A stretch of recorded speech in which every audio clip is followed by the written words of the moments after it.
chaque pensée, chaque école de pensée, c'est quoi? Chaque communauté même, chaque pays, chaque peuple, c'est quoi? C'est le savoir, c'est la connaissance, n'est-ce pas? Comment vous valorisez et vous donnez une valeur à un peuple, ou une communauté, ou une famille? Comment? Quand vous voyez qu'ils ont du savoir, ils ont de connaissances. La science et le savoir, c'est avant tout. L'imam Ali alayhi salam nous parle de ça. Le prophète sallallahu alayhi wa sallam nous parle de ça. Que la valeur de chacun, c'est le savoir. Bon, même l'imam alayhi salatu wa salam, dans son khutbah, dans une citation, salawatullah alayhi, il dit قال الإمام عليه السلام لا يقبل عمل إلا بمعرفة. Il n'y a pas c'est-à-dire une action acceptée, une action ne sera pas acceptée إلا بمعرفة, sans la connaissance, معرفة. ولا معرفة إلا بعمل. On ne peut pas se prétendre d'être savant ou dire que je sais si je n'applique pas. Ça veut dire qu'il y a un lien entre la connaissance et entre l'acte. Ça veut dire l'acte ne sera pas accepté sans la connaissance. Mais aussi la connaissance ne sera pas acceptée sans l'appliquer. Sans appliquer cet acte. وَمَنْ عَرَفَ دَلَّتْهُ مَعْرِفَتُهُ عَلَى الْعَمَلِ. Et celui qui a le savoir, qui a la connaissance, cette connaissance va l'amener vers les bonnes actions. C'est vraiment... Vous voyez l'importance des citations de Ahl al-Bayt. Quand on parle de l'imam al-Baqir et du savoir, si on ne connaît pas leurs citations, si on ne réfléchit pas, si on n'a pas médité les citations des imams alayhi salatu wassalam, on a perdu. On est perdant. Et on a perdu beaucoup de choses. L'imam aussi, alayhi salatu wassalam, il dit I'arif, il dit à son compagnon, il dit I'arif manazil al-shi'a ala qadri riwayatihim. Tu peux connaître la valeur et la place de nos shi'a, les niveaux. Tu peux donner un niveau, tu connaître son niveau, il est où, il est d'où, ça veut dire il est où dans notre, ça veut dire dans notre croyance, ala qadri riwayatihim. Comment tu peux le savoir? Quand tu vois qu'il cite de nous, il nous cite les citations. Si la personne, il parle beaucoup de lui-même, ça, il ne faut pas dire qu'il n'est pas un bon shi'a, mais il n'est pas comme le shi'a qui cite beaucoup de citations de l'imam alayhi salatu wassalam. Il est accroché, on peut dire, à la citation, au hadith et aux traditions du prophète et de sa sainte famille salawatullah wa salamuhu alayhim ajma'in. Il dit A'arif manazil al-shi'a. Manazil, station. Vous voyez, manzila. Manzila, ça vient de. Manzila, c'est le niveau, le degré. Ala qadri riwayatihim. Puis il dit Wa ma'rifatihim. C'est pas seulement riwaya. Une fois, je donne le riwaya. J'apprends par cœur. J'enseigne. Mon fils apprend par cœur le riwaya. Ça, c'est très bien. Mais est-ce que ça suffit? Non. Vous savez, il y a beaucoup il y a des musulmans qui ont appris par cœur certains riwayas du prophète sallallahu alayhi wa sallam. Et ce sont des vrais riwayas, parce qu'il y a des riwayas qui ne sont pas authentiques. Mais il y a des riwayas authentiques, mais même chez les autres, c'est-à-dire chez les sunnites. Mais est-ce qu'ils connaissent le sens de ce riwaya. Le fait de connaître le Coran, ça c'est une chose. Mais le fait de connaître le sens du Coran, les enseignements du Coran, les commentaires du Coran, c'est ça qui est le plus important. معرفتهم فإن المعرفة هي الدراية. Le ma'rifa, c'est-à-dire de connaître quelque chose, c'est quoi? Ça nous amène vers le diraya, vers de bien comprendre, la compréhension. Et la compréhension, le riwaya, وبالدراية للرواية يعلو المؤمن إلى أقصى درجات الإيمان. Et avec cette compréhension, le mu'min et le croyant, il monte, يعلو, il monte vers les plus hauts degrés et niveaux de la croyance, de iman. On cherche le iman, on veut avoir le haut niveau de l'iman, et de la croyance et de la foi, c'est avec les riwayat Ahl al-Bayt. On les apprend par cœur, tant mieux, ou bien on les lit, on réfléchit, ça veut dire on étudie ensemble, on n'a pas compris, on appelle le cheikh, le sayyid, qu'est-ce qu'il veut dire l'imam dans ce riwaya? Il faut être attaché à la riwaya. Combien je lis de riwaya dans le kafi? Combien de riwaya je lis par jour? Combien de riwaya? 5 riwaya? 10 riwaya? 50 riwaya? Combien? Nous, vous pouvez dire, Cheikh, parmi nous, il y a des gens que même le Coran, on n'arrive pas à lire tous les jours. Est-ce qu'on va lire et le Coran et les riwaya? C'est ça. Qu'est-ce qu'il a demandé le prophète sallallahu alayhi wa sallam? Justement, c'est la semaine prochaine. C'est la semaine prochaine. Laylatul Ghadir, Yawm al-Ghadir. Qu'est-ce qu'il demande à nous, les musulmans, et surtout les bons musulmans, les chiites? Qu'est-ce qu'il nous demande? Inni tarikun fikum al-thaqalayn. Je vous laisse les deux choses lourdes. Kitab Allah, le Coran, et Wa'atrati, et le hadith. Atrati, maintenant l'imam lui-même, et ses paroles aussi.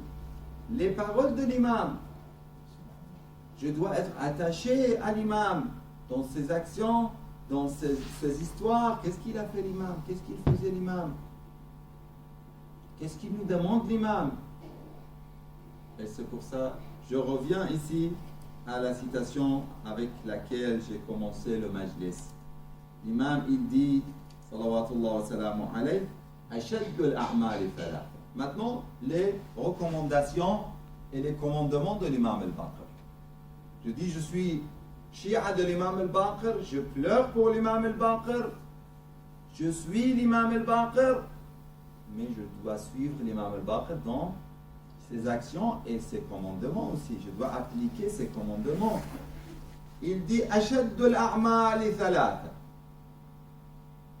Les choses les plus difficiles, les plus dures, ce sont 3 choses. Écoutez bien. Il faut méditer ce hadith. Si aujourd'hui, ce soir, la veille du vendredi, et dans les jours de Arafat, jour de Eid, jour de Hajjah, si on peut apprendre ce riwaya, et si on peut aussi appliquer ce riwaya, comme on vient de dire. Il dit, ce sont 3 choses, les choses les plus difficiles. Dhikrullahi ala kulli hal. Dhikrullahi ala kulli hal. 2. Qu'est-ce que ça veut dire dhikrullahi? Qui connaît un peu l'arabe? Tout le temps. De se rappeler de Dieu dans toute situation. Dans toute situation. Je n'oublie pas Allah. Allah est présent dans mes actions, dans mon sommeil. C'est possible? Oui, c'est possible. Je serai parmi le dhakirin, même dans mon sommeil, c'est possible? Oui, c'est possible, je vous dirai. Dans toutes les situations, je suis en train de manger, je me rappelle de Dieu. Oui, il faut avoir le rappel d'Allah subhanahu wa ta'ala dans toute action. Et il y a des fois, c'est plus difficile. Des fois, c'est un peu plus facile. De se rappeler d'Allah ici dans le Husayniya, c'est pas très difficile. N'est-ce pas? C'est pas très difficile. Je ne vais pas dire que c'est très facile. Hein. Attention. Parce qu'une erreur dans le Husayniya, c'est multiplié 1000 fois. Attention. Si ici dans la Husayniya, je fais de médisance, Allahu Akbar. Je fais de zizanie, je dis des mensonges. Ici dans la Husayniya, sous le toit de l'imam Hussein, c'est catastrophique ça. Mais souvent, Inch'Allah, ce n'est pas le cas. Ici, on a un peu plus de, on peut dire, on sent la bénédiction et l'aspect sacré de ce lieu. On ne fait pas des péchés, Inch'Allah, n'est-ce pas? Mais ce n'est pas ici qui est le plus difficile. Le plus difficile, quand on est, par exemple, dans le magasin, on est en train de vendre les choses. Et ici, je peux dire un mot pour gagner un peu plus. N'est-ce pas? Je peux, par exemple, je suis en train d'acheter un billet. Je dis à un monsieur, moi je suis l'acheteur maintenant. C'est pas, souvent c'est le commerçant, souvent je dis, pas souvent, Inch'Allah, c'est pas souvent, mais les commerçants, des fois, ils ne disent pas toute la vérité. Mais après, moi je suis en train d'acheter, par exemple, un billet. Je dis, mais il y a un autre agent qui vend beaucoup moins cher.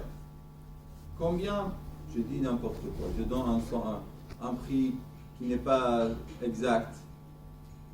Est-ce que c'est bon? Est-ce que c'est possible? C'est ici que dhikrullahi fi kulli hal. Encore, il y a des endroits plus difficiles.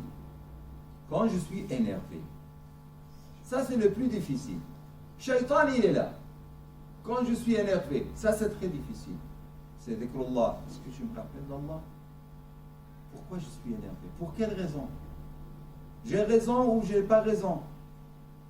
Normalement, dans toutes les situations, je ne dois pas être énervé. Même si quelqu'un m'a fait un problème, il m'a gêné, il m'a fait du mal.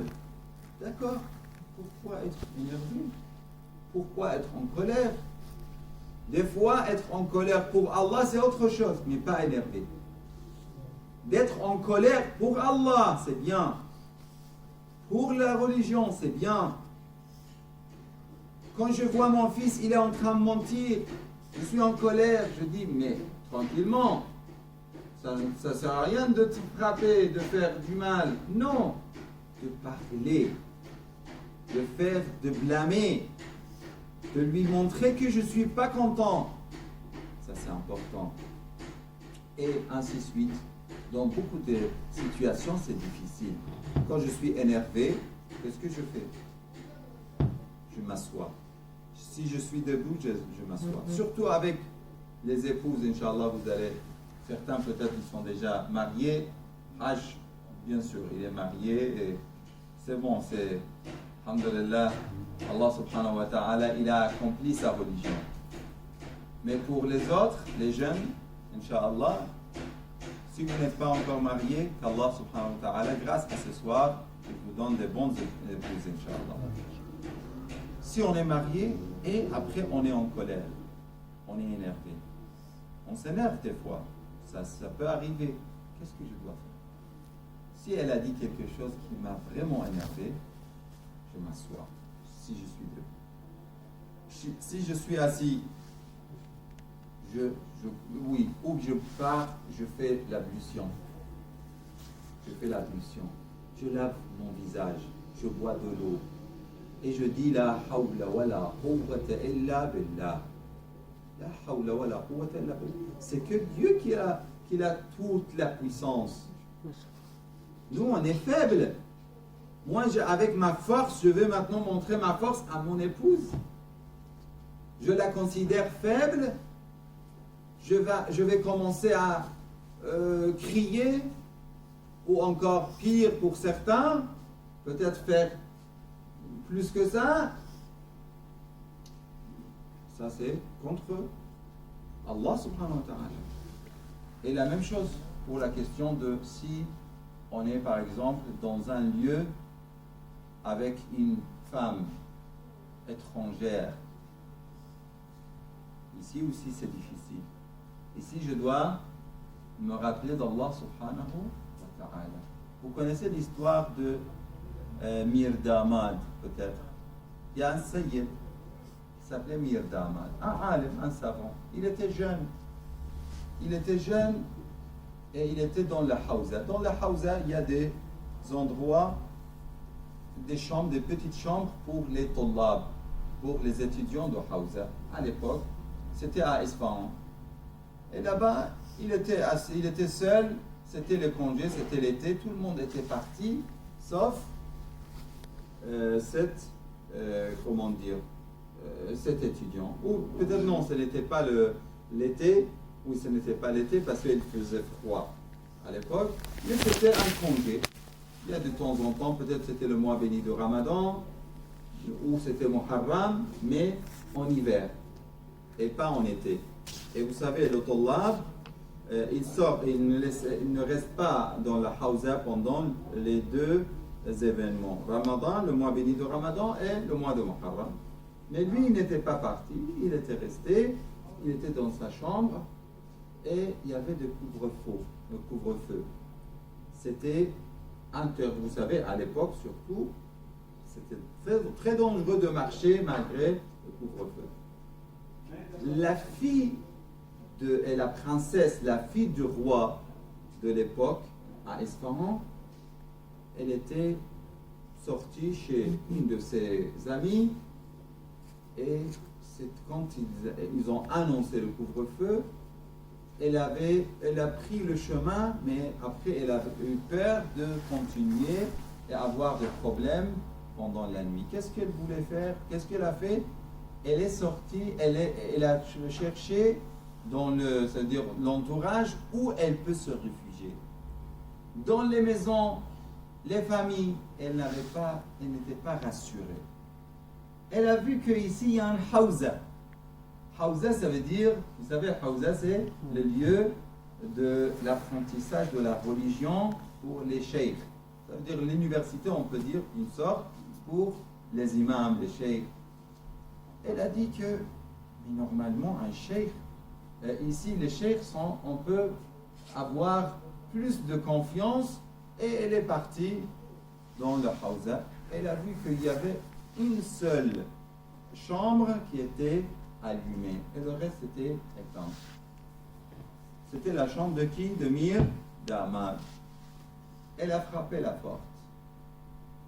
Mirdamad, seul dans la chambre, il a ouvert la porte. Il était étonné.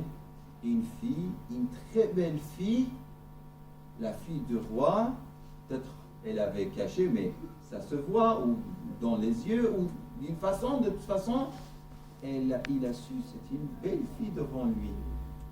Elle a dit, est-ce que je peux rester la nuit ici? Il a dit, je suis désolé, ce n'est pas possible. Elle a dit, mais il fait froid, je me suis rappelé, il faisait froid, je ne peux pas rester ça veut dire à l'extérieur, dehors. Elle a dit, mais vraiment, elle a dit, je ne peux pas partir n'importe où, c'est dangereux. Et le Mirdamad, il a senti qu'elle a raison. Si elle va sortir quelque part, peut-être, il y aura des personnes qui ne vont pas être confiants. C'est là qu'il a accepté. Elle a insisté, il a accepté. Elle est restée la nuit. Et lui, qu'est-ce qu'il faisait cette nuit, à votre avis? Qui connaît l'histoire? Personne? Et lui, il est resté, la nuit, il est resté devant les livres pour ne pas partir dans le sommeil et dormir. Vous savez, Shaitan, il sera plus fort. Il a dit non, je ne vais pas faire ça. Et c'est très difficile. S'il y a deux personnes, c'est-à-dire une femme et un homme ensemble dans un lieu, c'est haram. Pourquoi c'est haram? Sauf dans des conditions vraiment spécifiques, mais c'est haram parce que ash-shaytan thalithum. Le troisième sera qui? Le shaytan. Il va commencer à dire, comment tu laisses cette belle fille? Ça c'est ton occasion. Une fois dans ta vie, tu peux avoir telle occasion. Tu dois profiter. Mirdamat, le shaitan venait chez lui aussi. Et lui ici, il n'est pas marsoum, il n'est pas infaillible. Qu'est-ce qu'il faisait à votre avis? Chaque fois que le shaitan venait pour lui parler, il y avait la lampe ou la bougie devant lui. Il brûlait un de ses doigts. Imaginez, chaque fois que Shaitan venait pour lui dire fais le haram, tu peux partir, au moins tu peux lui dire qu'il fait froid, laisse-moi par exemple partager un peu le drap.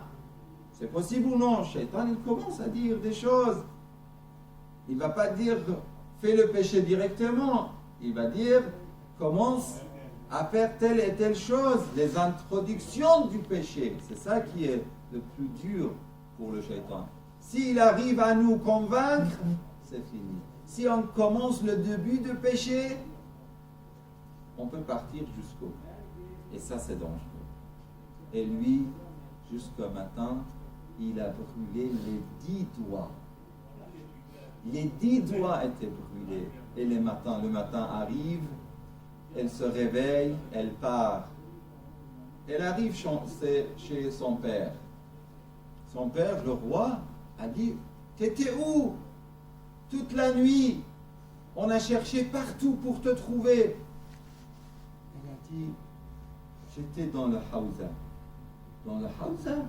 Chez qui? » Elle a dit « Il y a une chambre de quelqu'un, il était tout seul, il n'y avait pas d'autres personnes, je ne sais pas, mais il y a une seule personne dans le hawza. » Il a envoyé les soldats tout de suite.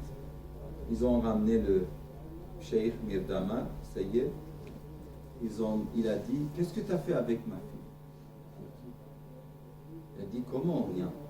Elle est restée toute la nuit, une belle fille comme ma fille, et tu n'as rien fait. Il a dit, non. Il a demandé, les femmes, les filles ont fait, ça veut dire, ils ont fait le nécessaire pour savoir vraiment. Ils ont demandé, ils ont enquêté. Elle a dit non, il ne m'a pas touché mon père. Et lui, il a dit comment tu as pu le faire? Comment tu as pu résister? Il a montré ses doigts brûlés. Et c'est là que le roi a demandé, il a proposé le mariage de sa fille. Subhanallah. Vous voyez, le Coran dit وَمَنْ يَتَّقِ اللَّهَ يَجْعَلْ لَهُ مَخْرَجًا وَيَرْزُقْهُ مِنْ حَيْثُ لَا يَحْتَسِبُ. Celui qui a protégé sa piété, les pieux, Allah leur donne le rizq d'où ils ne savent pas. Ça vient d'où ce rizq?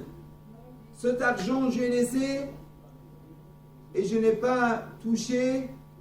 Allah me donne, Allah peut multiplier ça pour moi. Il peut me donner beaucoup plus que ça. C'est Allah qui est Razzaq. Que ce soit une fille, que ce soit une maison, que ce soit une voiture, que ce soit l'argent, que ce soit tout, c'est Allah qui donne. Et la deuxième partie de hadith, combien on a encore le temps?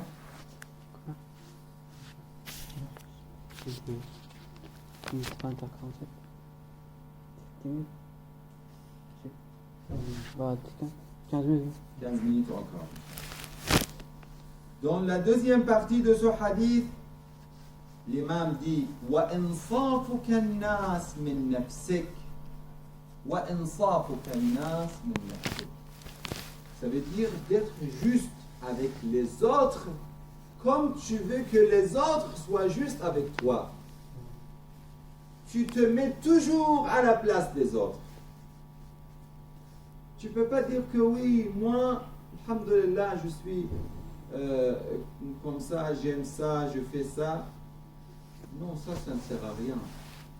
c'est comment on peut savoir que tu es vraiment un pieux, un vrai mu'min. Le prophète sallallahu alayhi wa sallam dit Ma amana bi. Il n'a pas cru à moi. Ma amana bi. Man lam yuhib li akhi ma yuhib li nafsi. Celui qui n'a pas aimé pour son frère comme il aime pour lui-même. Wa yakrah lahu ma yakrah laha. Il déteste pour son frère ce qu'il déteste pour lui-même. J'aime pas ça pour moi-même. Comment j'accepte ça pour mon frère? Ça c'est interdit. Ça c'est pas possible. La même chose, le prophète, l'imam alayhi salam, il dit dans la troisième partie, wa muwasatul akhi fil mal. La troisième partie, c'est de faire muwasat fil mal.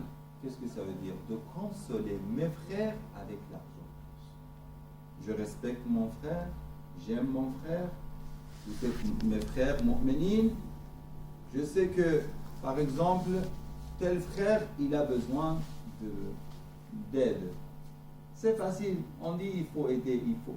Mais le jour qu'il est vraiment en besoin, qu'il a besoin de moi, si je ne l'aide pas, ça, je n'ai pas atteint le niveau de mu'minin, comme il dit l'imam al-Baqir, alayhi salatu wassalam. Pour terminer, Inch'Allah, avec le hadith de l'imam al-Baqir, il dit que chaque fois que tu dis que je suis mu'min, et vous dites je suis mu'min, Allah va vous prouver plus. Il vous prouve davantage. Vous serez éprouvé. On sera toujours éprouvé. Al-bala'u lil wila. Chaque fois que je dis je suis mu'min, je dis à Allah, je vais m'approcher de toi. Allah dit oui, d'accord, tu peux t'approcher de moi. Tu auras encore un niveau plus haut, mais avec une condition. Il y a le test, il y a l'examen. Tu es prêt pour l'examen? Et chaque fois, on aura plus des épreuves et plus de tests d'Allah subhanahu wa ta'ala. Et la dernière hadith, Man kana zahiruhu arjahu min batinihi. Je peux dire je suis mu'min. Allah va me prouver. Je serai éprouvé par les choses que je viens de dire, les trois difficultés qu'on aura dans la vie. Mais est-ce que cela, man kana, ça suffit dans la parole, dans l'apparence? Non.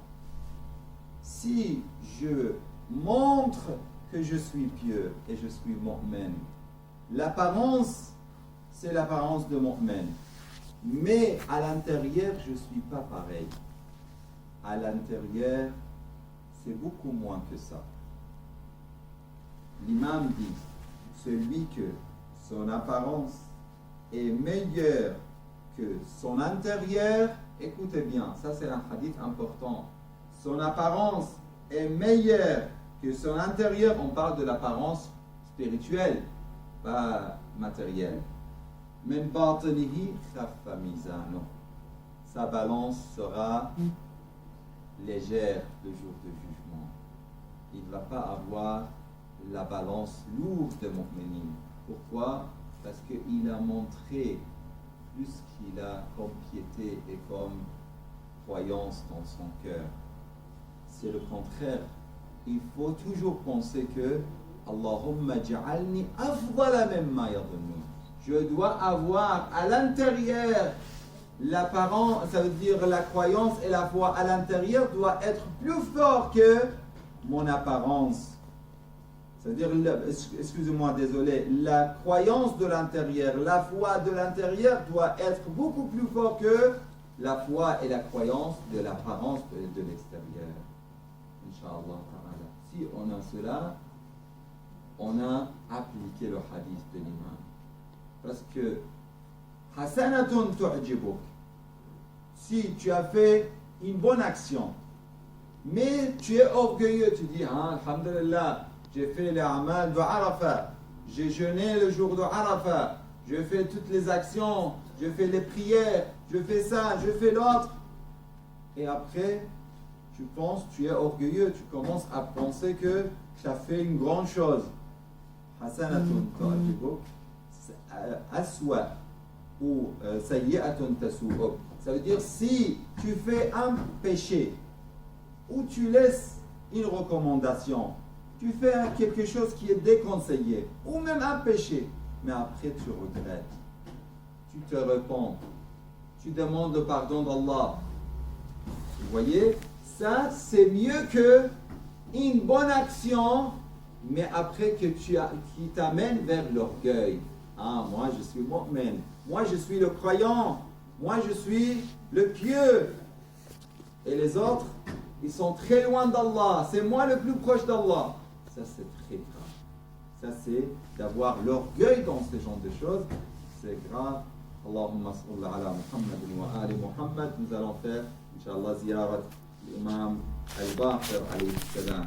Bismillahirrahmanirrahim. اللهم صل على محمد وآل محمد. السلام عليك أيها الباقر لعلم الله. السلام عليك أيها الفاحص عن دين الله. السلام عليك أيها المبين لحكم الله. السلام عليك أيها النور الساطع. السلام عليك أيها البدر اللامع. السلام عليك أيها الحق الأبلج. السلام عليك أيها السراج الأسرج. السلام عليك أيها النجم الأزهر. السلام عليك أيها الكوكب الأبهر. السلام عليك أيها الرفيع في النسب. السلام عليك أيها الإمام الشهيد.